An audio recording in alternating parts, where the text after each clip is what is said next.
I will be going into my 9th year teaching, 17th year at DeKalb High School. I'm a math teacher. I taught first, I don't even know how many years. I was teaching 12 years or so in the math classroom. I probably had at least 15 clinical students, 201s and 301s. I've done 3 student teachers where they've done 401 and student teaching with me. And then when I quit coaching baseball, I went and actually became the 301 math small group facilitator. So I then worked with them through there. And while I was working them through there, it was kind of nice because I got to pick a couple of my student teachers straight out of 301 because I'd have them for 301 and be like, oh, you're really good. Hey, why don't you come work with me? And so I did that, got to choose a couple, and then I was supposed to have a 4th, but I decided to become an instructional coach. And so when I went to that, I couldn't have my student teacher anymore. I did instructional coaching for 4 years, I think, 3 or 4. And Mr. Hunman already talked about it.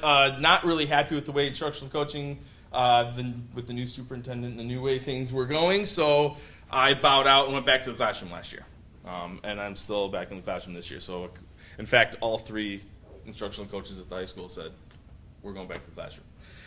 And so we're all now back in the classroom, and it's kind of neat because I get to incorporate some of that stuff. And I did start coaching baseball again, so I could no longer do NOU 301, so I come do this instead. But I have a lot of experience with a lot of the clinicals and student teaching and the program itself.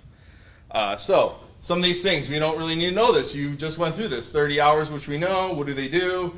And again, get them involved early.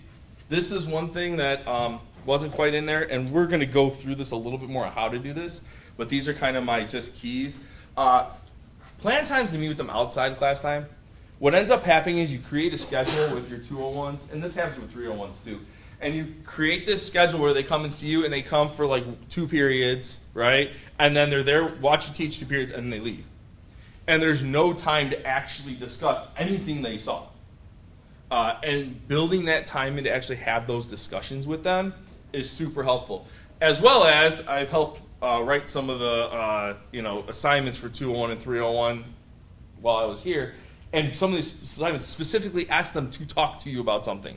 And a lot of the 201s will avoid that. They'll make it up. They'll do whatever they can. But if you purposefully make that time, I always tried, if it worked in the schedules, to hey, can you come see this class and then be there for part of my plan? Or 2 classes and take the first 10 minutes of my plan or something. Or lunch. And this way, they had time to ask those questions and debrief with some stuff. Because that 5 minutes between class usually isn't enough. That was super helpful. And then it's still early and they're learning what it takes to run a classroom. All right? They had no idea. No idea in 201 what they're getting into. And I remind them of that. And sometimes they're just like, whoa. And then they do have a lot of those questions. They get overwhelmed by what they see. Or they wonder why you let that kid sleep in the back of the classroom for 20 minutes. And you go, well, because I woke him up for 13 weeks in a row and he doesn't want to stay awake, so I got 30 other kids to worry about. I don't have time to worry about it. I was always very real with them about the way things go. And so that helped. 301, again, I can fly through this. It's also 30 hours. Get their feet wet doing something. Again, they don't want to treat 301 like 201 when they first come in and just sit back and watch. Make them do something. Force them a little bit. If you don't push them, I've had a bunch of 301s that will just sit back forever. So if I ask them to do something, they'll do it. And usually not a big deal there. This is the way I always did the 2 lessons. I don't know if this is exactly what NIU wants, but this is what I did for them. And this is what I told my students when I taught 301 or I was part of the 301 program. Number 1, the first lesson, again, they've designed lessons. They've done it for their peers in class. And they've never taught a lesson in front of a bunch of high school kids. They don't know what they're doing. They don't know how to structure it exactly right. When I've left it up to them to do it, what ends up happening is you get that really long lesson plan that they make you do in college that no one ever does in reality. Okay? And then you're looking at them like, oh my God, none of this matters. I need you to actually teach the students, talk to the students about math, and they lose all of that when you just throw them in the deep end, in my opinion. So I've always said, here, this is the topic. We try to make time. We talk about the topic they're going to be teaching. I give them my lesson. I'm like, make it yours. Do whatever you want with it. You can amend it. You can teach it right off of mine. That's fine.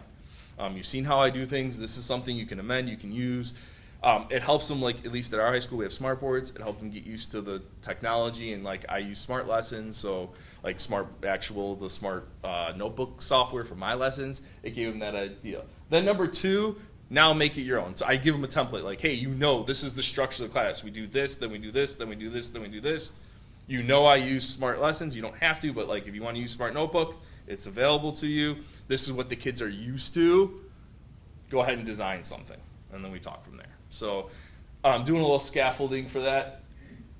I've done it where I just threw them. I'm like, hey, this is the topic you're teaching, and it's an absolute disaster because they haven't done it before. They don't know what they're doing. Even though we really want to think they know, they just haven't done it yet. And then 401. These are some of the little highlights here for 401, and then we'll kind of talk about how to get to these. But give them consistent responsibilities, all right? What are they going to do every time they show up? All right? Are they always going to do maybe the warm-up? Are they going to do the closing activity? Are they going to do this? Are they going to do that? Are they going to go over homework maybe? Whatever it is, give them a consistent responsibility they know they're going to be responsible for every single time they come into the classroom. Because, again, they're going to be taking over in a semester. Hopefully, if everything works out right. Slowly incorporate co-teaching. I have found that, again, my 401s all spent 80-plus hours with me, and they were already co-teaching with me prior to student teaching taking over. They take parts of lessons. They take entire lessons. We tag team lessons. You just start doing that with them. They become another teacher in the classroom that lasts like a month before they take over. They're already a teacher in the classroom. In fact, for most of mine, when we came back from winter break, they took one full class over right out of winter break because we co-taught enough and they knew what they were doing. And this is a big one. Give them the freedom to make mistakes now because they're going to make plenty of them. Let them make those mistakes and then help them through them. But if you constantly watch everything they're doing and correct it before they ever make that mistake, when a mistake happens and they student teach, it's a big deal. And you don't want it to be a big deal. Mistakes happen. I make them all the time, still. So that freedom to make mistakes, I always laugh. I had a student teacher, 401. It was her second career. She was actually older than I was. And she was still in the 401 spot. She hadn't started student teaching yet. And we've been co-teaching a bunch. And she's like, I got this. Let me teach this today. And I'm like, you're not ready. Like, I'm very blunt when I talk to them, like, you're just not ready yet. I go, these kids are going to eat you up if you go in there by yourself right now. I said, we still need some time. There's some things that I've seen that we need to work on. We went through all the things. She's like, I can do this, I can do this, I can do this. She's like, I just want to do it myself. I'm like, all right. And we have these FTLAs, so we have these, like, outside of classroom, these big areas where you can sit, and there's tables and whiteboards. And I'm like, I'll just sit out there, okay. And I just watched the disaster happen through the windows. And I let it happen. And it was. I mean, the kids weren't doing what they were supposed to. They weren't exactly getting it. She wasn't quite working. It just wasn't working. And we get done. We sit down and talk. And she's like, I'm like, how'd it go? She goes, I think it went well. I go, I was watching the runner. She goes, yeah, that was not good. I'm like, I know. And I go, and she's like, and then she comes back the next day and she's like, my husband thanks you. And I'm like, huh? And she's like, my husband thanks you. She says, he tells me all the time that I think I can do things that I really can't. And that you just have to let me do it and fail before I realize, like, I'm not ready yet. And you let me do that yesterday, so I appreciate that. And she ended up being a wonderful student teacher, and everything went fine. But, like, you have to let them mess up. Let them learn from those mistakes. Because 401's way better chance to do that than when they're actually in the classroom by themselves, you're not around, and then something like that goes on, and you never know. And you don't know how they're going to respond to it. You don't know how they're going to come back from that. There's a lot of question marks then, where 401 gives you a chance to do that. This was my preference. This is something I don't want to say required. I was lucky enough, I don't even know if they do the co-teaching model. I don't know if that model's still in NIU, but I was able to interview most of mine, and one of my requirements was, I need you to be able to spend a full day in my school with me, a week. And if classes get in the way, that can happen at times, But like some of them had like a 2:45 class and we ended 2:45. Fine. Then come from, I need you here from 7 o'clock in the morning or 7:30 in the morning, 7:45 when we start, till 2 o'clock when you have to leave. Getting them used to what a full day of teaching looks like, we all know is absolutely exhausting. And until they experience it, it's hard for them. So I used to try to make my 401s come in for like full days, see all my classes, get to know all of my kids, see what it's like to be here an entire day. What does it look like when you got to teach, plan, teach, lunch? What does that look like and how does that feel? That was super helpful. We're getting to the fun stuff now. And I'm going to tell you this right now. I was literally looking for a picture to go with this for our fears and horror stories. And I saw this movie post and I was like, this can't be real. It's real. It's actually a real movie. And then I'm like, all right, I can't put this movie poster up without watching the movie. Don't watch the movie. It's awful. It's from 2020, so it's actually like, it's kind of real. It's kind of funny. But it's like low budget, terrible filming, and an awful, awful movie. So don't watch it. Unless you want to watch like the first 15 minutes, there's an English department meeting. That's absolutely hysterical to watch. Other than that, like it's a really, really, really bad movie.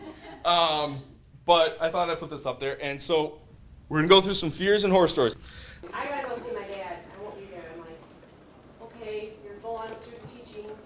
What do you mean you're not showing up? And then one time she asked if she could bring in treats for the kids. Well, these are sophomores, okay? Right. And I said, that's a lot of treats. That's like 3 sections of sophomores. You can't just bring for one class. So she brought in this wagon of food, which in a high school was just a huge distraction. I know, but it doesn't sound that bad, right? So I'm not in the room at that point. She's fully taken over. She's having her Valentine's Day with the kids. Turns into a huge party. I can hear the kids in the next room. I'm like, oh my gosh. So I go in and check. Apparently she's a fire thrower dancer. Oh, jeez. She didn't catch anything on fire. She didn't bring it. She didn't light anything. But the practice things that she had on some costumes and she was swinging around these things and these light up balls, and I was like, what the hell is going on? And I just felt awful. Oh, that's amazing. There we go. See? Stuff that happens. I love it. I need to respond to my students. It's okay. I will tell you that English is notorious for creating problems. I'm just going to tell you, I'm quite honest with it. Everything that we have as a policy from CTPD comes out of the English. I like to say we're rather creative. But this is a really good point. If you will let us know, if you let the coordinators know, as soon as something like this happens, you need to let us know. Because we don't know what's happening. And we can intervene. You can let the supervisor know. You can let the coordinator know. We had a student who was stalking students on the internet. Don't allow that. If you have a great policy at your school, make it an absolute not. And the cooperating teachers did not contact us until the week before student teaching ended. We could do nothing. We could do nothing, so please make sure you let us know. I brought up cheating and how, whether there's a candidate or not, that these teachers coming in do not understand how prevalent it is and how easy it is. You can have it on your watch, you can have it on a note card, you can have it on your pencil. They've got the smart pencils that have everything.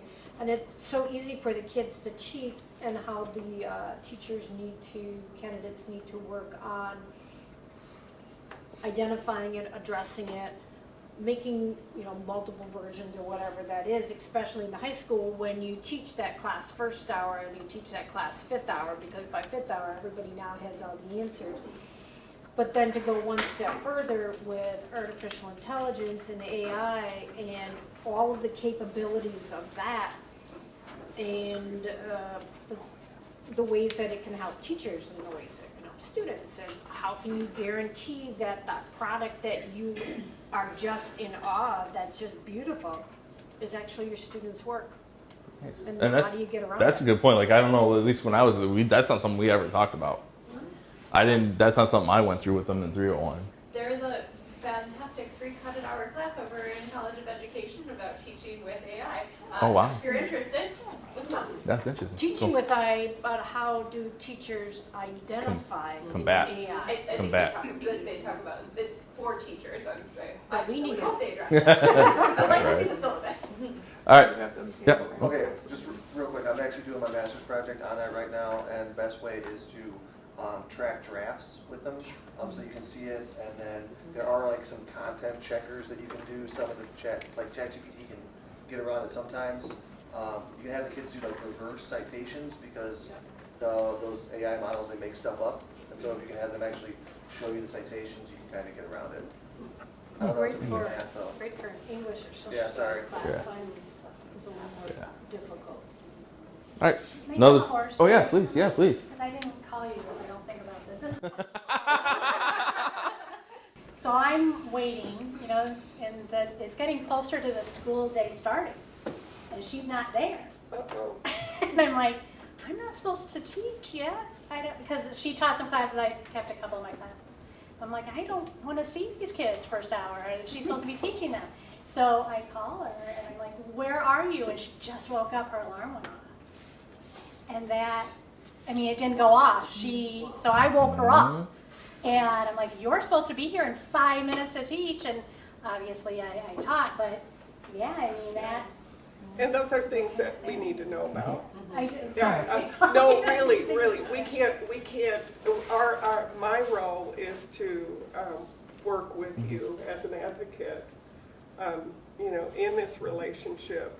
And, if I hear about those things, it's It was really just one important. time, and it was, Yeah. obviously a mistake, but We get it, and there are things. And that's where like I think I'm with you. Like I always let mine. You make a mistake once, we'll take care of it. I'm not running to your supervisor or anything. But if it becomes a chronic issue, then that's when I would Yeah, notify if you. it's a pattern, and if Yeah. if you would just document it objectively, just, put it on the calendar, so if there's a pattern, that will help you, because if I say, well, has this happened before, and you say, well, yeah, maybe, or I can't quite remember what day it was, it's better to document and have that information. We all run into rough stuff like that, we do. Yeah. But it's important for you to understand, contact the coordinator or the director as soon as there's something that is not going to go well. You don't want it to continue into student teaching, and for student teaching, you don't want it to continue into the classroom, the permanent classroom. it was a good teaching moment, Yep. because I said, if this were to happen and you were a real teacher and you missed your alarm didn't go off or you woke up late, you have to call, you have to tell people that you're not going to be there, so you get a sub, and because you can't just not show up. And yeah, so They also need to know if there's a train on their travel route. They need to add 30 minutes to their time. I just tell them that's 30 minutes more that you can be in school preparing, and they said, but I have to get there at 6:30 in the morning anyway. I said, get there at 6, or leave it so you can get there without, the train. They don't understand, and they don't understand that that's common sense. So it's really important for them to understand those kinds of things. Piggying off of that, one of the first things I have my student teachers do is emergency lesson plans. Is that they need to have 2 of them for every different course that they teach for me, ready to go for any day, any time, because my last one had many issues, You got a flat tire, it snowed, because it was commuting from here, and it's a long commute, and there was an accident, and then the grandma died, and there was always something else that came up, but they worked really hard on those emergency lessons, and they used them, all of them. And then some. Get a ride with the other girl that's coming. All right. Any other fear? Let's go table. We'll see if we can finish this quickly. Fears or horror stories? I don't know. Bigger the fear. consensus seems to be that these kids just don't know what they don't know. Yes. And like I just think of the executive function skills that we all have. Of I was telling my student teacher, he's a great teacher, did awesome. Very first day, he handed out papers in a classroom of 35 individually. Yeah. And at the end, I'm like, John, that took like 7 minutes. And you didn't talk, and they didn't talk. And it was just 7 minutes. I forgot. Okay, John. Okay, Yeah. I forgot that was like. And just those little things that like, you know, that they just don't know. So like, teach them how to like write on the board. Like teach them how to like, Yep. fix Absolutely. a copier. Got something from the back there? Absolutely. Yeah. Absolutely. Yes.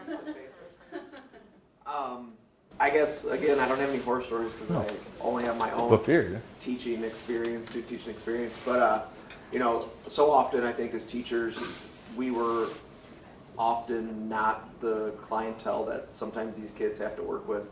So making those connections to those kids who don't care about school.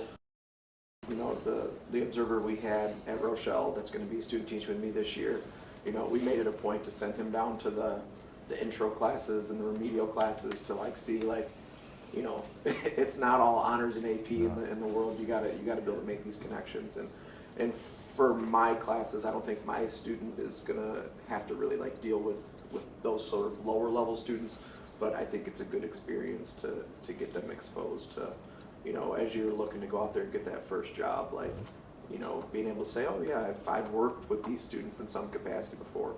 You know, And if you can't make connections with the students, it becomes a disaster in a hurry. Absolutely. I'll do a real quick horror story from actually when I was a CT. One of my student teachers I taught biology, started the evolution lesson saying, we're going to talk about evolution today. I don't believe in it, but I have to teach it to you anyway. Yeah. And I wasn't in the room, and all of a sudden my phone blows up, and I get emails from parents like within minutes. Principal sent me an email within minutes. I said, oh, great. Wow. And they told me, and well, it was a whole thing. But yeah, that led to a very interesting conversation talking about how do we, yes. Absolutely. All right.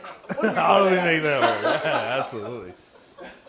I had a student teacher not a Northern student teacher, who didn't want to discipline the kids. We had freshmen. End of the day, they were a ridiculous class, and I had to deal with it afterwards. But because I think he was a false student teacher.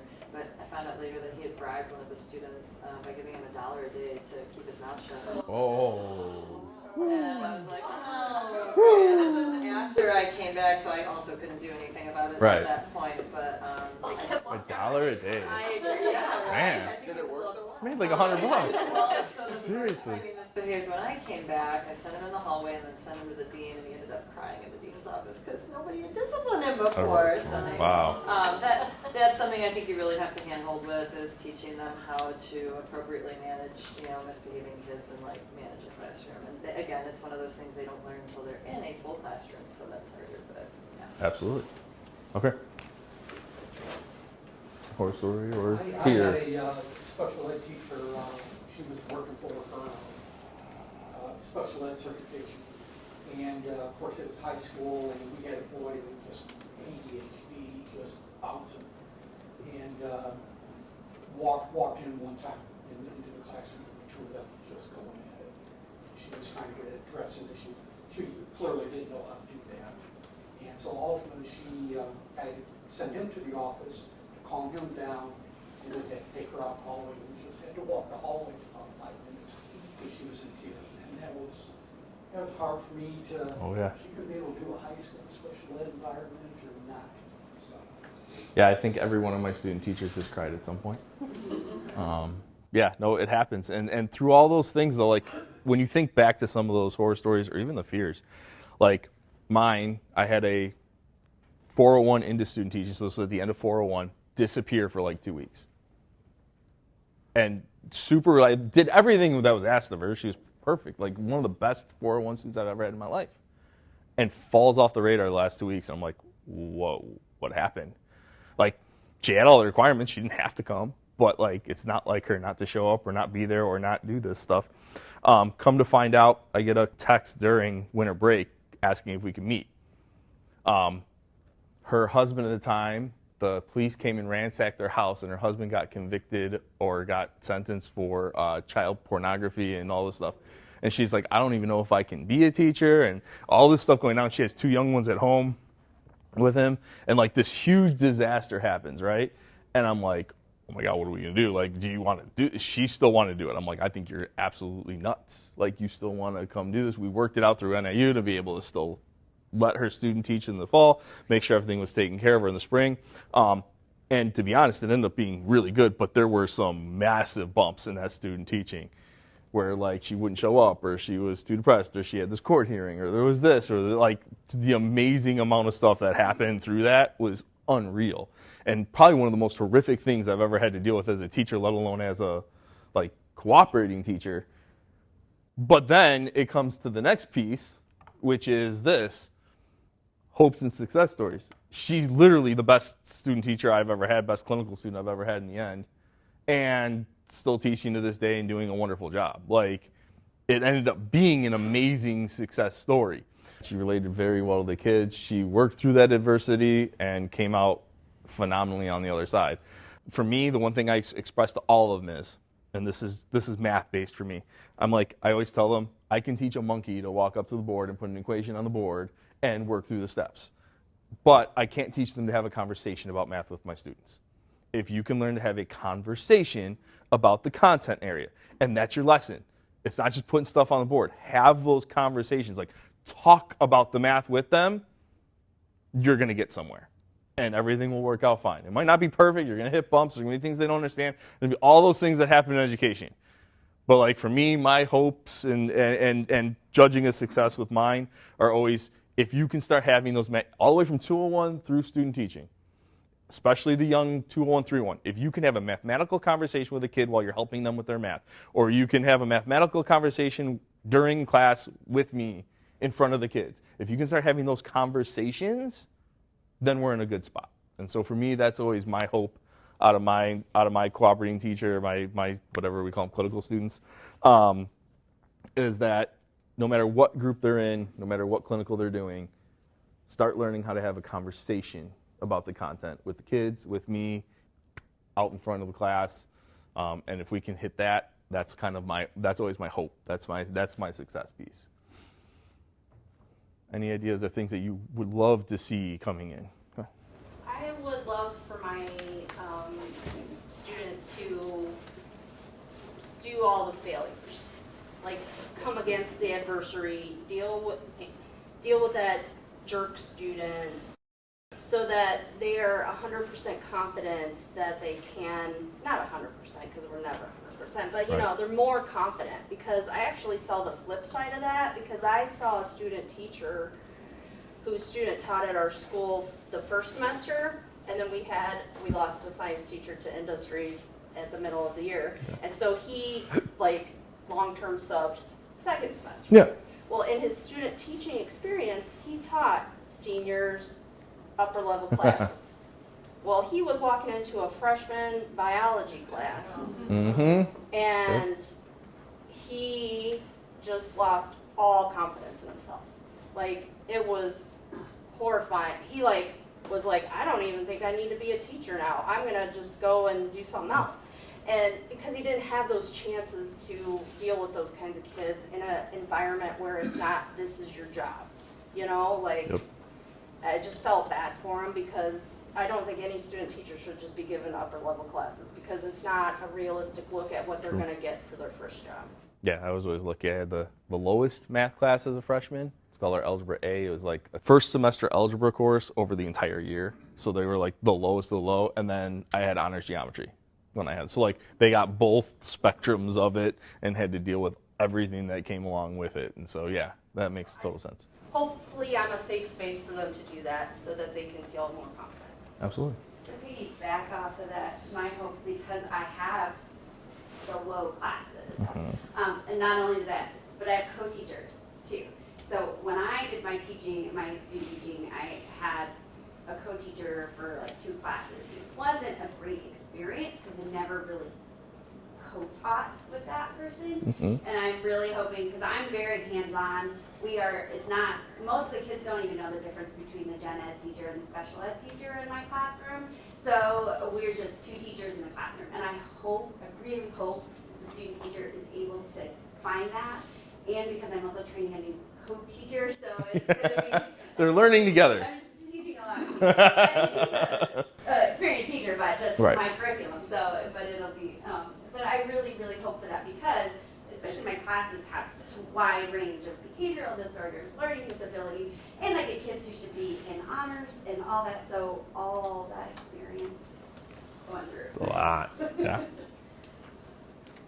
Piggybacking off of those two things, I can only speak to Cal High School because I know there's a lot of smaller schools. But I think that candidates really need to learn, and I hope they learn how to be a good teammate, how to work in a team. Instead of I'm working on my lesson plan, I've got my lesson plan. Being able to work with 5, 6 other people to say, hey, we should do this. Now, what does that actually look like? What does that worksheet look like? What does that lesson look like? And that can be hard because you build a really good relationship with your student teacher, clinical student. Doesn't mean they do. Yeah. I had that experience where we shared one class and they thought the student teacher should be doing everything. And I'm like, no, you're still a team. You need to put in some work too. This isn't just their job. And then if they did something, I always made my stuff, even in 301 when they did the couple lessons, it's got to be ahead of time, a week ahead or whatever. And then it'd be they go to teaching oh, there's mistakes in here. Well, yeah, of course there's mistakes in here. You're a teacher too. You can go through it. You got it a week ahead of time. Even if we're using the same lessons, you can go through and go, all right, I need to fix this. I need to change this. I go, because I'm not changing it. Like we said, make it a safe space for them to make mistakes. I let them make those mistakes. How are we going to, I know they're going to happen. I can look at your lesson and go, this isn't going to work. But let them make those mistakes. I was going to say, kind of backing off of that as well, I hope that we can go through those mistakes together so that I can feel confident and be like, here you go, now you can teach them, and I know you've already proven to me that you can handle that. I'm also co-teaching for the first time with a new co-teacher, so that'll be fun. And having a 401 student in the spring, and then it's a totally different, my schedule will be changed in the fall, and being like, that's going to happen sometimes. And we're going to figure it out, and I've never taught this class before here, but at other places, you know what I mean? So but that's how teaching is, and having to figure out how to do that. Absolutely. I just think about the most realistic experience as far as what it's actually like. I've worked with some really good coworkers, and I've also worked with some where I'm like, why are you here? You hate your job. You hate coming to. Yeah. You hate coming here. Yeah, you get your summers off, right? I know. But I tell I talk with my student teacher. I'm like, this is a time to really sort of evaluate if this is what you want to do. I'm like, this job is really great and rewarding, but there are times it's awful. It sucks.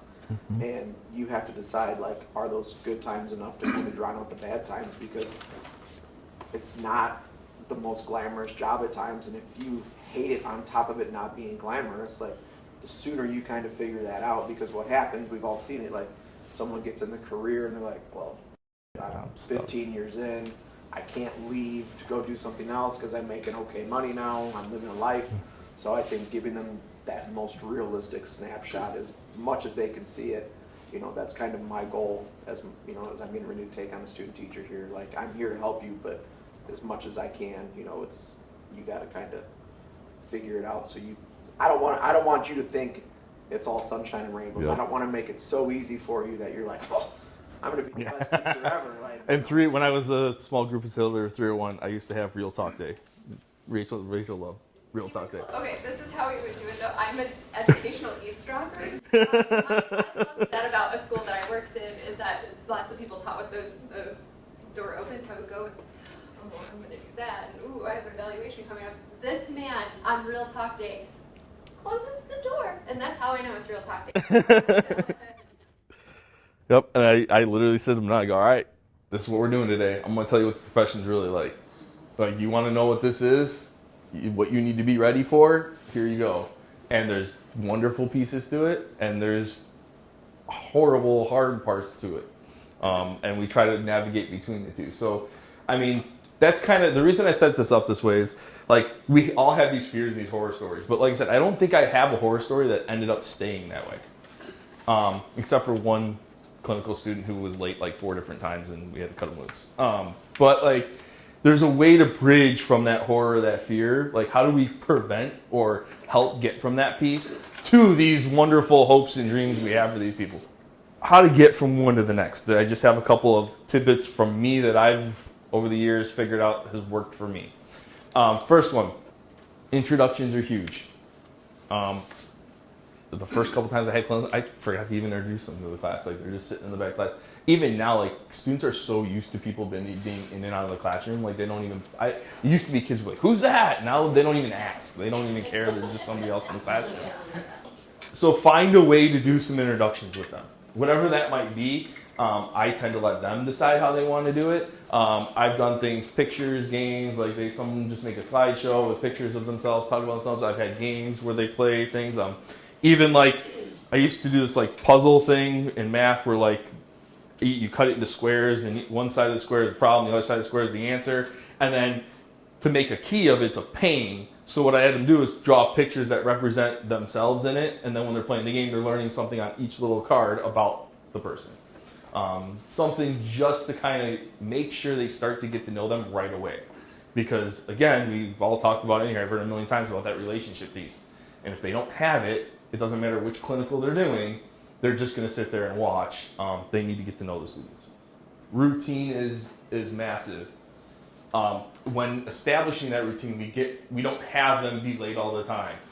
It might happen once in a while, absolutely, but it doesn't become something where they're late all the time, or they're forgetting to do this, or they take attendance first hour but forget second, third hour, or like that stuff all happens. I'm guilty of it once in a while, but we've all figured out routines that work for us, that keep us doing all the things we have to do every day, how we prepare each day, how we prepare for the next day, all of those things. They have none of that.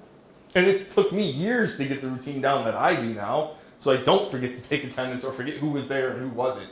And I get mad at our district every now and then. We want you to take attendance in the first 10 minutes of class. I'm like, why? The kid's going to walk in 15 minutes late, and then I got to remember if they walked in late, and then mark it. I'm like, I have a system. Like, I have my seating chart in plastic dividers, and then I use an expo marker, and I just mark down if they're absent or here or tardy, and then it sits there, and then if I have to change it, I change it, and then after class, or when I finally get to my planned period, 4th hour or 3rd hour or whatever, then I put it in. When I get a break, it goes in, and it's accurate. But we've all figured out routines, how to pass back papers, and late work, and all this other stuff. Find those routines. Schedule. Communication's huge. Some sort of, do you want them to text you when they're not going to be there? Do you want to give them their phone? Should you be emailed? Who do they need to talk to? Those kinds of things. More on the clinical side, it's just you. So, how are they going to contact you? How are they going to let you know, oh, I'm running late, or oh, I'm not going to be there, or oh, this came up. Or I told them all the time, like, you end up having midterms and stuff. If you want that week off, just tell me. Like, you have 10 weeks to do this. You only have to put in 3 hours a week. If you're usually here 5 hours a week and you need a week off, tell me. Like, you're prepping for your midterms? Talk to me. Communicate with me. And then, again, the responsibilities. What are they going to be responsible for? What do you want them to be responsible for?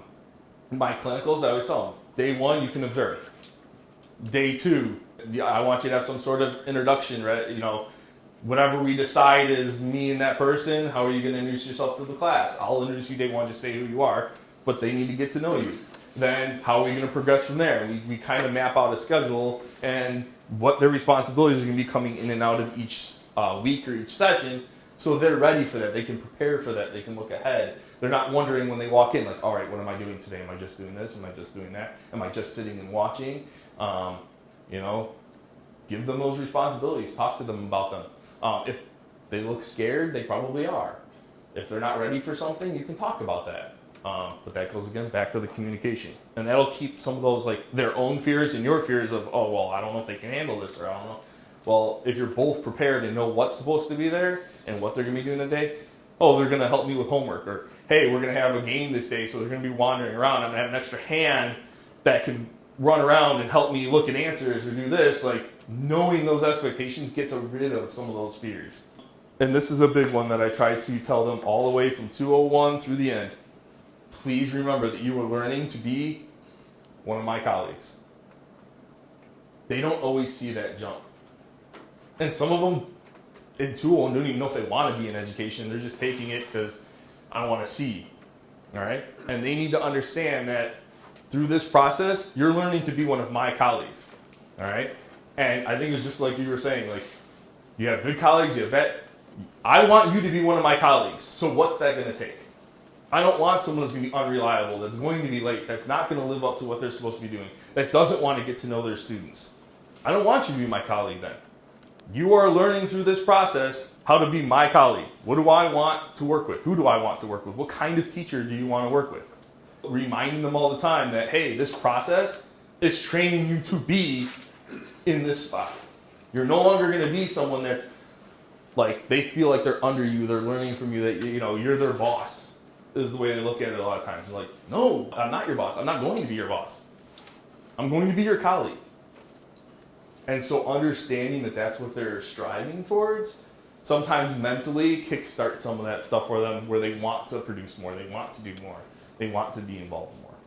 Last and final thing that I have, at least, this is kind of something that I kind of live by when doing this with them. And that's show compassion while holding high standards. It's just what we do with our kids. These guys are going to make mistakes. They're going to do stuff that you're like, what? What was that? But understanding that, hey, they are still learning. Even though they're learning, they're still responsible for students in the classroom. Even in their clinicals, 2, 1, 3. I mean, these are still students that are being taught. There's a standard there that has to be met, whether they like it or not. And so you have to hold that high standard, but you have to have the compassion to allow them to make those mistakes and feel comfortable enough to try things, fail at things, recoup from things, but understand that they still have to reach that. If something failed, well, how are you going to fix that? Because you haven't reached that standard. The kids haven't gotten there yet. How are you going to fix that?